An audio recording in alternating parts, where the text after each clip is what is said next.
We heard over and over again from campers that came that they needed this. She came up and she said, I don't know that my marriage is going to make it to the end of the week. God just opened up on the congregation. We ended up having about 9 to 10 spontaneous baptisms.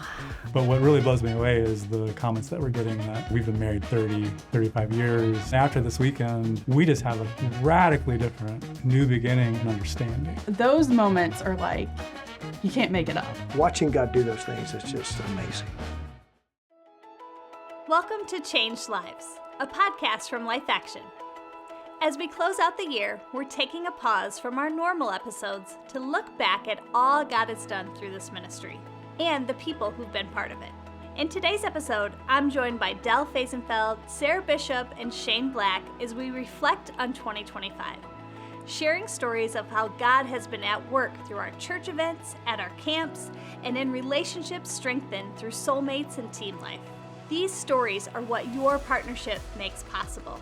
This month's conversations are part of our year-end campaign, a time when we invite friends and ministry partners to help fuel what God is doing through Life Action. Nearly 80% of our annual revenue comes from donations from people like you who believe in our mission of reviving relationships through transformative events. Now here's Del, Sara, and Shane. Well, thanks, guys, for joining me. Looking forward to this recap episode. It's a little bit different than our normal podcast episodes, but I wanted to get you all in one room, and I want to talk about this past year, just to give everybody a little bit of a recap of your area of ministry, talk about some of the stories, and then just give people kind of a preview of what to be excited about for the coming season. So before we do that, you all have had your own podcast episodes out, so our listeners will be familiar with your individual stories, but let's just remind everybody. So if you could just say who you are and then what area of ministry you serve here at Life Action. Okay, sounds great. Shane, I'll start with you. All right, great. So Shane Black, I have the joy, along with my wife and another family, to lead one of our travel teams. So we travel around the United States doing revivals at churches. And we have 18 college-age men and women that travel with us. And so it's a joy doing life with young folks. Yes, yes, lots of them. Yes. Speaking of doing life with young folks, Yeah. Sara? I'm Sara Bishop. I work out at the camp. I'm the event coordinator out there. We work with a lot of young people, a lot of crew that come out and help us out. Yep. Yeah. So we have road teams, we have camp, Yep. and then Yeah. Del Fehsenfeld, and I lead our SoulMates, which is our marriage retreats with my wife, Deb. And also we have a format called TeamLife for ministry teams. Yeah. So it helps ministry teams be more healthy, communicate more effectively, work on their soul development. perfect. Okay, we have our major areas covered. Now, what I'd love for you all to be able to do is just give a recap of kind of the last year in ministry. So we're looking for if you met somebody and maybe it's a friend and they said, "Well, what have you been up to? How was the last year that you had? What were some of the cool things that happened?" How would you answer that question? So how was last year on the road? Well, overall, it was great. Our family spent a lot of time on the side of the road. So we had quite a few vehicle issues that we've had those over the last 12 years, but this past year was a good bit more. Especially prevalent. Yeah, so I think it was God like teaching me how to pause, right, and learn that I'm out of control. But a lot of great churches. One that sticks out in my mind is a church in North Carolina. Mm. And God just began to really move in the staff, move in the church. And on our last day of the conference, we had a young man get up and give a testimony. And part of his testimony was that while we were there, he met Jesus in a genuine way. Though he had claimed to be saved before. And so as part of his testimony, he says, "Hey, I want to get my baptism on the right side of my salvation." And God just opened up on the congregation. We ended up having about 9 to 10 spontaneous baptisms that day. We extended the conference, went a few more days. And it was just wonderful watching God interact with his people in such a powerful, transformative way. It's amazing.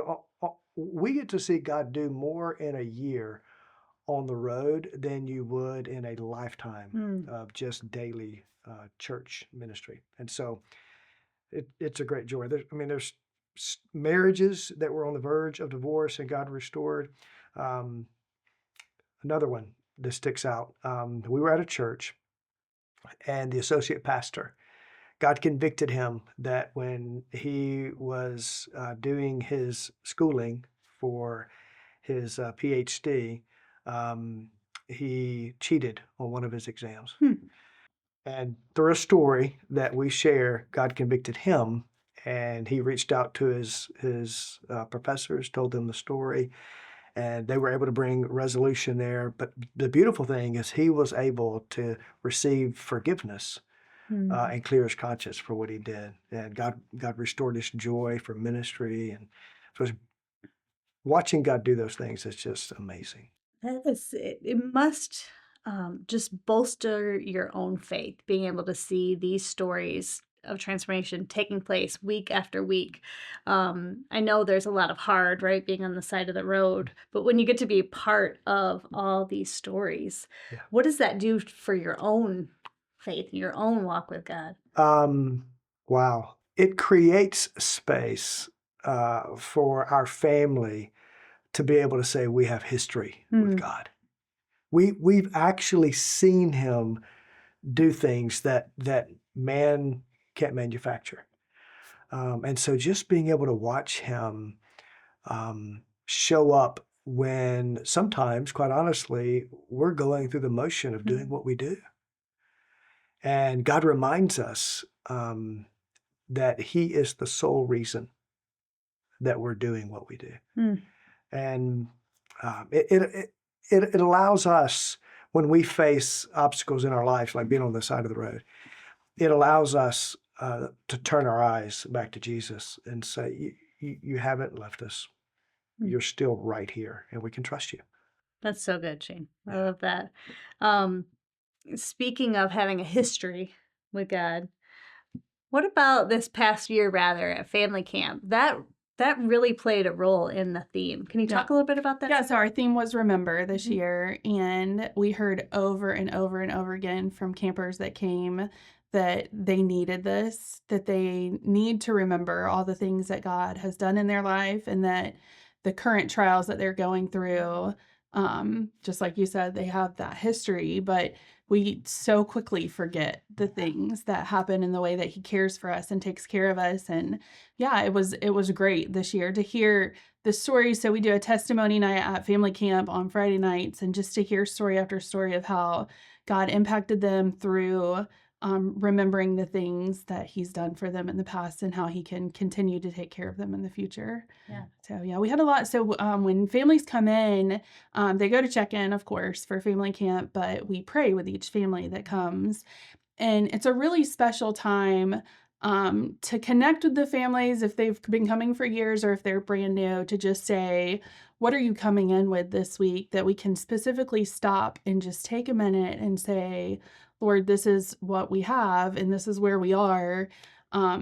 Work in us this week and use whatever it is that you want to use to be able to work through all the issues. So we heard time after time people would come in with just heavy stuff. And you ask to pray for somebody right there. Sometimes people are like really taken back, like, oh yeah, okay, well, we're going to do that. And then other people will just lay everything out that they're dealing with. And we heard people that were on the verge of divorce. We heard people that just had lost loved ones. I mean, like days before they arrived. And we heard people that were praying just specific things for their children and things that they were going through. And, all the trials that it's normal life. It's what people are going through. And they let us come in with them and share that space with them to bring it before the Lord. And then you get to hear on Friday how God used the teaching and the just the most random things. Sometimes it's conversation. Sometimes it's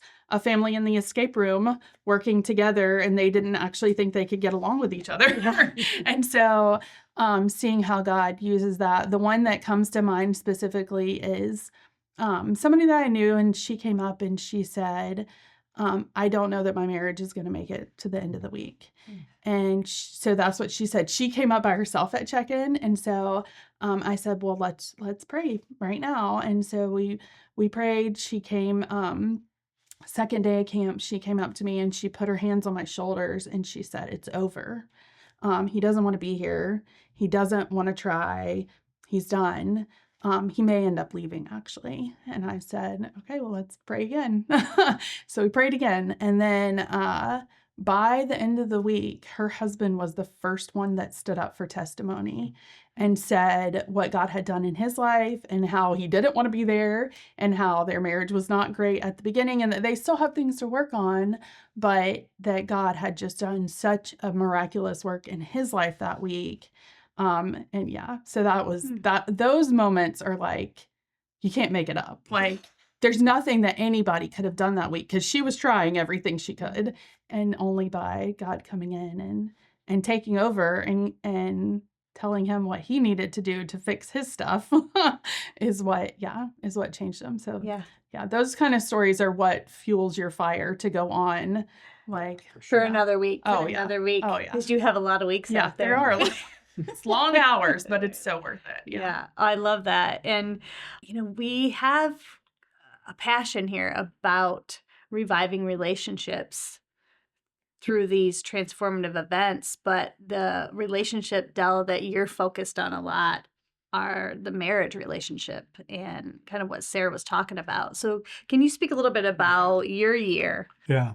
Yeah, I'm just thinking about the walls that had gotten built up and with this couple. There was just a wall there that they didn't know how to get through. And unfortunately, that's true for a lot of marriages. In fact, probably a third of people in churches at any given time, one of the partners in a marriage has very serious concerns about whether that marriage is sustainable. And that's in church. It's in church. Yeah, that's documented research on people who go to church in marriages. And obviously they care about learning to love effectively, but they don't know how to do it, right? So yeah, it's a privilege to lead these SoulMates marriage conferences. It's a new outreach for Life Action, relatively new, the last year, where we're going in on a micro event and taking 8 to 10 hours over a 2-day period to get couples together and to give them tools to really dramatically increase first their understanding of each other.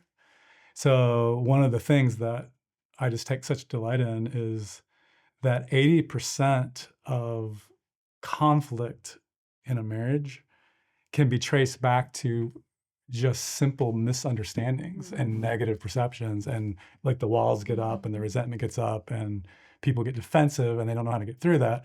So this tool, we're just hearing time after time after time on the feedback of these events, does more in a short period of time to give couples a way of beginning to re-examine, re-look at their marriage or re-look at their relationship, and to really understand what's happening from their spouse's perspective, which is really the opposite way we do it, right? We're looking at it from our perspective, but it's very difficult to get a picture of what it really is going on from your spouse's perspective. And this workshop, it's interactive, it's experiential. It builds in modules, that sort of unfolds a really clear picture of the dynamics there and just lets couples reconnect around understanding first before they, because that's just the key to everything else. And I love it when we help young marriages in this, but what really blows me away is the comments that we're getting that, we've been married 30, 35 years. I thought I knew everything that there was to know. And, it wasn't pretty, but at least I thought I knew it. And saying, man, after this weekend, we just have a radically different new beginning and understanding. So that's the first thing. And it's just time after time after time on the feedback that this particular process helped us understand one another like nothing we've ever seen. So that's the first thing. But then I think the second thing that probably where the rubber hits the road when we think about marriage is that conflict is just a part of our relationships. So when we're going to talk about loving, we actually have to learn how to love through conflict. And most people have never been taught how to do conflict. Yeah. You know, I mean, I ask this question everywhere I go. How many of you were given a explicit, healthy model of how to do conflict? I mean, you might have one hand in the room out of hundreds of people. So I think it's important to step back and go, even though we have these ideals to want to love, we want to follow Jesus into love, we want to learn how to love, we don't know how to love. Hmm. And especially when the temperature gets hot between us, right? So conflict is just the defense mechanisms that we've built up to protect ourselves and what's important. But it is so hard when you're in the middle of defending yourself and your spouse is defending themselves to really meet. And so one of the pastors that we did a Soulmates with, who is pretty experienced, they've seen a lot of things, and they just said this Soulmates was by far the most effective thing he's ever seen to help couples address conflict. Yeah. And that's what we're seeing because, conflict escalates. When the train leaves the station, it feels like you've been in the story before. I don't want to go to this destination, but we don't know how to stop the train. Yeah. And couples have that experience. And this actually helps couples begin to really understand what they're defending, the way they defend it, and actually gives them tools to anticipate how that's going to happen so that they can back up and deal with things in ways that match their values, that reflect Christ's love, that have humility and sort of soul awareness, and to communicate on a completely different level, and to really re-engineer the way you do the hard parts of your relationship. So I'm just thrilled to be a part of this. It's just like, I can't wait for this to get out to more places because I just think it's going to help a lot of couples. And 90% of churches do not have any budget to regularly invest in the health of marriages. Yeah, I've heard you say that, and Yeah. it just blows my mind. So a lot of times Yeah. when we're taking these soulmates in, the other delightful thing about it is that everybody knows they need help with it, and they just don't have a means of doing it. Yeah. And so this is sometimes introducing and getting on the radar screen for a church that, wow, we could be meaningfully involved in helping our couples. Yeah. Yeah. And just kind of a side thing here, and I'll stop talking now. But it's just the number one reason why someone who is currently not going to church, they're not church, will seek out a church. Like, in other words, when they say, man, maybe we ought to find God or we ought to find a church, it's because of some relationship breakdown. They're either feeling profound loneliness, they're having issues in their family with one of their children, they have a spouse or that they can't, or a partner that they can't. It's like they're replaying a disaster. They've just gone through a divorce. They reach out during those kind of times. And so helping the body of Christ really learn not just to have the ideal of love, which the gospel is central to, but also practically how to love, how to do relationships well.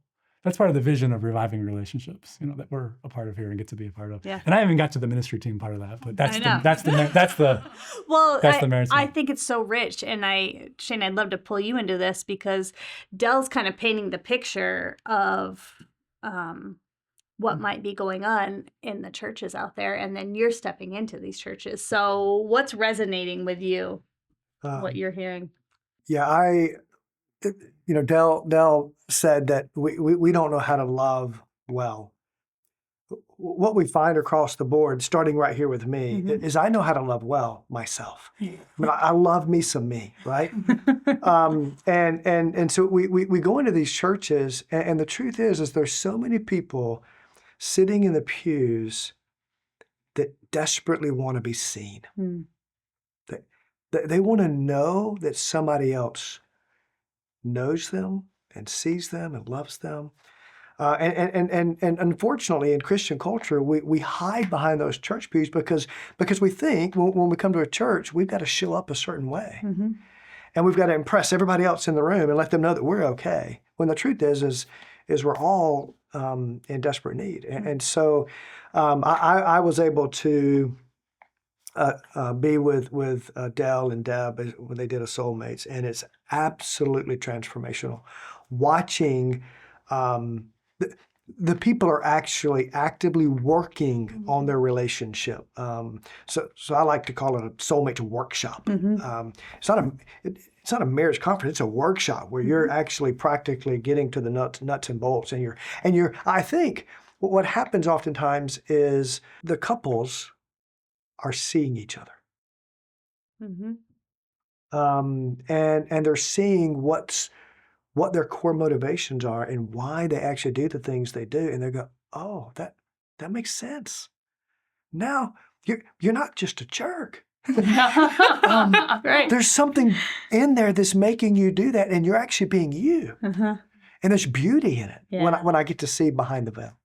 Yeah, and Shane, the Life Action way for 50 years has kind of started in a foundation of humility, right? And humility is not thinking less of yourself; it's just thinking accurately. That's right. About yourself and reality, right? So I think the stuff that you guys are doing in the summits, the summits are a more extensive experience, prolonged. It's more days, but it's just kind of a radical application of what unlocks in human relationships when you bring humility and you bring God into the equation in a practical way.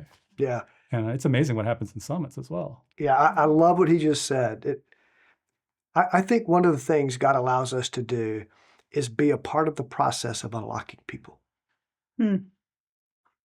Whether it be camp, whether it be soulmates, whether it's on the road, we get to be a part of the process of watching God unlock people and them step into either freedom initially or a deeper level of freedom that God calls us all to live, but we live in bondage because we're locked behind our own selves. And so, yeah. Yeah, and I think the foundation of I think what all these outreaches share in Life Action is that we are actually helping people become who God created them to be, right? So I love that word freedom there. And, I like to think of humility as a key to capacity. So, God resists the proud. He gives grace or power, capacity to the humble. And so when you're able to be honest, when you're able to look at things accurately, and when you're able to deal with things head on, and to realize that these desires and longings that I have that have actually led in the way that I've directed them to screw up my life, that the desire and the longing for more is actually from God. He's actually on the side of more. He's not trying to say stop. He's trying to say come, right? But we've misdirected all these things, and we're trying to squeeze out of life what we feel like we got to have to survive, and we're screwing it up, because we're grasping onto something that we've got to get from another place. So that's a lot of what's happening with the couples too, in the ministry team events, is we're also teaching them about their souls, and about their desires, and about what to do with their longings, and how to really experience a reordering of their hearts in ways that bring them joy and capacity and freedom. And it is a pleasure to be a part of it when you see people, like you say, actually get unlocked. I mean, there's nothing better than that. I think for those of us who are helping us do that work, I mean, that's a great vision statement. You're actually helping unlock people to the capacity and to the freedom and to the life that they were meant for. And then they can reproduce it. They can share it. You start to see cascading healings. That's the ripple. About. And families and kids, of course, are looking for something real. And, so a lot of their anger is just for a lot of the same reasons, right? They don't have a hope that this can be real. So kids really follow in ways I think that are really remarkable to see kids, being helped. Teenagers, like you mentioned, Well, I think too, the avenue that all of us approach all of that from, the teaching, is from authenticity. And we heard that over and over again at camp, is There was one guy that came in and he said, I can't remember exactly what he said, but he said he moves like a turtle or something like that. That was his testimony. He's like, I'm just a slow guy and I just take it in. And he said he didn't want to be there, which is so funny. People all the time are like, we don't want to be here. I'm like, we did not make you come. But he said that he couldn't believe the people that were so authentic that would come and tell their own stories and say, this is how I've lived. This is how, and I'm still learning. I'm still figuring it out. And I think that makes it real. It's not just people talking from a stage saying, this is how you should do it. It's this is how it is. This is real life. And we live real lives too. And let's all be in it together and see how we can all get closer to the Lord through all of our mess, you know? Yeah, and there's something about camp and summits and taking people kind of out of their normal context and then giving them the space and the freedom to tune in or channel in that authenticity. Yeah. Because you guys talk about unlocking, right? Well, some of the doors that people are hiding behind are the busyness or the shame or all of the doors that stack up that keep you from opening them to be your authentic self. And there's something about each area of ministry that you guys do that allows them the space and the cover to be able to walk through that. Yeah. Could you imagine how communities would be? Let's just say church community. If we all were able to show up to that community, actually being who God created us to be, and that's it. And then realize that when we show up, it's actually a gift. And when others show up, it's a gift that God's inviting us into so that we can actually experience more of who He is. I mean, that's the normal Christian life. Yeah. But we've gotten so used to living a subnormal Christian life. Somebody comes along and presents normal to us, and it seems abnormal. Like, this is weird. But it's what Jesus invites us into. Yeah. And we get to see it. I think that people end up very defended. So that we defend ourselves in all kinds of ways. Resentment is a way of defending ourselves. Anger is a way of defending ourselves. The flip side of that, it kind of looks different, but like when we're extremely insecure or afraid and we withdraw from stuff, you know, that's a way of defending ourselves. We just don't want to be hurt. We don't want to be disappointed. We don't want to lose out on what we think we got to have. So we end up with these patterns of like living our lives with each other that are, you know, nobody wants to be like that, right? But we don't know how to be other. So we've got all these barriers in the way that are between us and the life that we want. So, you know, here, you know, Life Action rolls in various ways, creates a context where, you know, you were mentioning through modeling, through teaching, through environments, through exercises, through time that people are, you know, they don't want to be there, but they do. You know, it's like, I don't want to be here if I'm not going to get there, if it's going to make it worse. But man, if there is some hope here, and that's what we're seeing, you know, like people come in reticent, but when they start to have hope, they come back, right, to these really kind of different events. And then they're able to start unburdening themselves. They're like, okay, so, you know, what would it look like if I were to lay down my resentment? What would it look like if I were to ask, why am I so angry? What is it that I'm really wanting there? You know, what would it look like if I took a risk and came out behind my fear, you know, and would it be safe to do that? And would God meet me there? Would another person meet me there? So that's where honesty and humility like are such gifts, because it's like, wow, I'm able actually for a moment to be real about this rather than to be defended about this. Yeah. Right? And that's where the transformation That's where the comes in, transformation can right? begin to happen, right? But then I think the second part of that is not just stop being afraid, stop being being angry. It's what would it look like to actually reorder your this energy that you have, this longing, this what were you made for?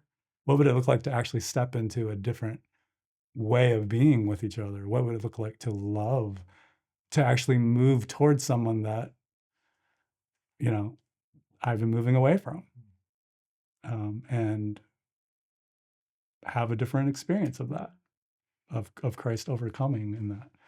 And so, I think one of the things that has always amazed me about what all you guys do in your more prolonged context is that people actually have time to walk through step by step a lot of these processes and actually take multiple steps in 1 week. You talk about this guy that was like completely closed off to his family, and by the end he's testifying about a whole new direction. I mean, he took a lot of steps, right? And that took some time. Probably wouldn't have happened if there wasn't a context of a immersive context like a camp or a summit to do that, right? He wouldn't have had the time to do that. But the context was there, the time was there, plus the experiential wisdom that was being provided from the gospel in Jesus and what you guys were teaching that allowed a person to move all the way through that, actually get a response from his wife or his family and process through that and have some help. And that's where you really see some of the most dramatic turnarounds, that it's not just a story for a newsletter. I mean, it is like a whole new awareness of what's possible in your life, and enough traction to sort of build on it. And, I think that's what's amazing about the summit and the camp context or the church events. We're in more micro event experiences, which are very, very beautiful and amazing, but they're very catalytic. But I think they pave the way for even more.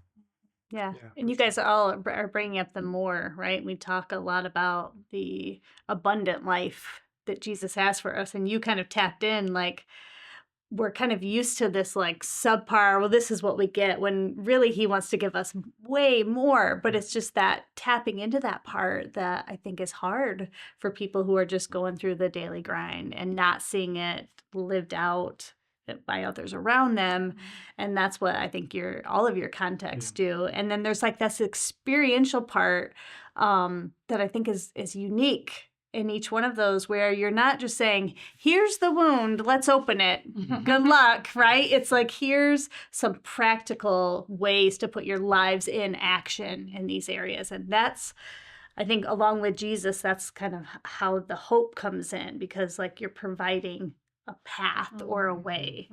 And so I'd love for you all to maybe even talk about that a little bit, because I know there's a lot of intentionality behind that. You are showing up and God's doing the work, but I think there are some handles that each of your contexts provides. So one of the secret sauces of our ministry for years has been life message. It goes back to that authenticity. And for years, I have tried to figure out, we are an event-based ministry, but I've said for years, it's really not an event, it's an experience. But how do you communicate that to the people? Without it sounding hokey. Yeah, exactly. Right. Like in a summit conference, we actually we take people through a journey, beginning with honesty and humility, all the way up to action of radical obedience and living for the kingdom. And through that process, it begins with you and I making a decision that we're going to get right with God and seeing the fullness of his love offered to us. One of my guys was speaking, and he was talking about how repentance is actually an act of God's love. It's not an act of his wrath, it's an act of his love. And so when we begin to experience that love, as Dale talked about, then it actually begins to flow out of us. And some of the practical steps we walk people through is how they can actually extend forgiveness to somebody else. And we give them an opportunity to do it right then. Like, and we have to realize that sometimes I don't want to forgive Dale. And so my question becomes, well, could Jesus forgive Dale? Well, obviously, Shane, he's Jesus. Well, where does that Jesus live? Right? And so we walk people through the journey of actually allowing Jesus to be Jesus in them. And also clearing their conscience. Like when it wasn't Dale that made me mad, I did something to Dale. And going and actually making that right. So taking people through those practical steps, that's the transformative thing. They actually, they don't want to be there because they don't want to do church again. But by the end, they're seeing hope. They're seeing that they're not alone. And they're beginning to experience the beauty of community that they've wanted the entire time, but because they were locked, they didn't feel like they could experience it. And so watching that hope happen, it's a high that you can never overcome. Yeah. Yeah, I think that's why the name Life Action, so like you get a piece of God's life and and then you take a step. And then you have a time to reflect on the step you took. And like Shane was saying, sometimes you're not ready to take the step, but somebody else in the room did, and they're able to tell you their reflection or their experience of having taken the step, which gives you insight or hope into maybe or courage to take the step. So you're kind of all helping each other.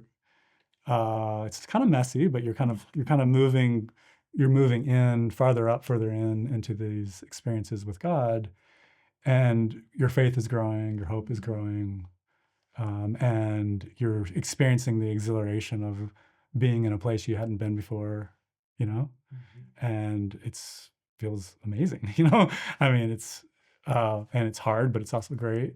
And so I think the camp also does that, right? It's a context that families are able to do that together. And sometimes the instigation for it is maybe a child goes first. I mean, maybe one of your children actually taps into something wonderful, and the parents know how meaningful that was because they live with that kid, and they're getting blessed. And it's sort of like, out of the mouth of children, that Jesus told us, that you're like, wow, I mean, what would it look like for us to, maybe do that? Do you see that, Sarah? Yeah, the intentionality that we put behind every single thing at camp, I don't know that it's ever realized by the people attending. I mean, hopefully not. Hopefully they're just experiencing it. But this year we did something called the tennis ball buddy, which you think about it, they get there, we're explaining it to them, and some of the adults are like, oh, okay. So we tell them, you have a buddy for the week. This is your tennis ball. We hand each family a tennis ball. And there's all these things they can earn points to get to the final on Friday. They do this huge challenge. It's so much fun, but they want to be those top 4 families to earn points. But throughout all the ways that they earn points, they're learning scripture, they're taking family pictures together, they're doing all of these things that we've thought behind the scenes, hey, maybe we can have them do this. And then by the end of the week, your whole family knows the verse. Everybody on campus knows the verse because everybody's trying to win a point. So they're all gamifying. That is right. So we would have, we'd be sitting, Chris and I are sitting in the office, and a whole family would walk in and they're like, we have our buddy, we're saying our verse, and the whole family's quoting scripture, which, is fun and it's games and it's points, but they're not going to forget that. And so I just think it's so fun to see the different ways, even with that, like the children are learning lessons in their clubs that also the parents are learning too. And then they have a family devotion that they get together morning and evening, and they're talking about all the things we learned. We had one family say, it was actually a teenager that stood up and gave testimony, and he said, I really thought the family devotionals were going to be super lame. And I love how all the testimonies are like, we didn't want to be here. Yeah. Yes. Yeah. And so he was like, but we kept doing it. So the parents kept doing it, kept showing up. And he said by the end of the week, it was a spark to start a family conversation every single time. He said half the time we didn't even talk about what the devotional was.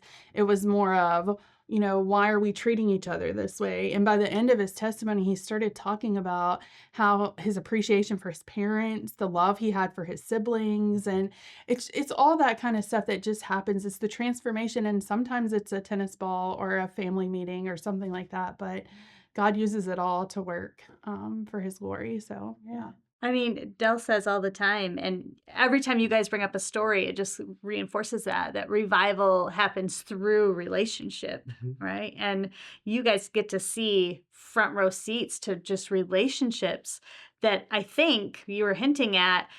The foundation of that is an understanding of like a turning towards each other and like, oh. Yeah, God is in the space in between us. He's in the space in between us, which is, that's not just like, that's what, the Apostle John tells us, that we know what God's love looks like by the way that we love each other. And you don't say that you have God's love if you can't love your brother who you've seen, right?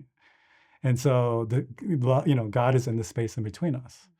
So ironically, Stacy, like the other part of what I get to do is I get to take the same concepts to ministry teams, like to mission agencies and to church staffs and to pastoral groups. And the dirty little secret in missions and in pastoral ministry is that as you band together to take God's love and the gospel everywhere, the number one reason why that becomes ineffective and breaks down is because people can't get along with each other. The ministers can't get along with each other. So you've got all this resentment and stuff going on the teams that are representing God, and they get under stress, and they get which ministry is stressful, and they just start to fragment every direction. And so it's also really a joy to get in there and to create a space where it's like, hey, this is common to all of us, right? We're learning how to love as we represent God's love. And so to get in there and to help teams begin to identify, acknowledge, work on the conflict that's between them, and to come up with a whole different way of understanding how to do ministry, because it's not just what we're doing, it's how we're doing it, right? It's not just it's the why behind that, and our connection to God. So that's a whole other part where seminaries, mission agencies, pastoral teams, parachurch organizations, where we're getting to influence the culture. Yeah. It's pretty profound. Yeah, it really is. It really is. And it is so evident when you all talk about your specific area of ministry, the excitement and the passion that you have. And I think it's clear that it's founded on you're seeing God work in each of these. I know getting the reports back at the office, right? It's been an exciting year. It's been a year that God has been in the details and God is on the move. And all we're doing is faithfully showing up and creating the context to let God work. So here's my last question as we wrap it up. But what are you excited about in the upcoming year, so the year to come? I could start there's another dimension of what I'm able to do right now is we're able to do trainings ourselves through Life Action, but we're also able to train trainers to do this in their context. So I'm excited about the possibility of the multiplication, because we just need it in a very broad way, everywhere, and I think God has given us some avenues to do it ourselves, but also to help others do it. Yeah, we'll be talking more about that, I'm sure, in the coming year. It's very exciting. Sarah, what about you? What are you excited about? Yeah, I think I'm just excited about seeing the same thing again. Like, what are the new stories? How does God work? How is he going to take the preparation that we've put into events and use it in a way that we would never think that he was going to use it? And so, yeah, I think just the thing that excites me and keeps me going and is just hearing the stories again of the way that that he takes things that are ordinary and just makes them extraordinary. Yeah, love that. Yeah, I think about the young men and young women that we travel with that will be radically different at the end of our travel season. I think about the pastors and their wives that are struggling in ministry, the wives that feel so lonely, that are going to be invited into a community that's safe, where they can actually be themselves. I think about the marriages that we're going to watch God radically restore. I think about the salvations that we're going to see happen. It always goes back to transformation. It's one more life that is radically transformed for the glory of God. We get to do that every day. And what a gift. What a gift. Yeah. Well, thank you all so much for joining me, and thank you for the work that you do in your spaces. Appreciate it. Thanks, Dave. Thank you. Thanks for joining us for Changed Lives, a podcast from Life Action. If you've been encouraged by what you've heard, would you consider joining us in this mission during our year-end campaign? Nearly 80% of Life Action's annual revenue comes from donations from ministry partners who help fuel revival in hearts, homes, and churches across the country.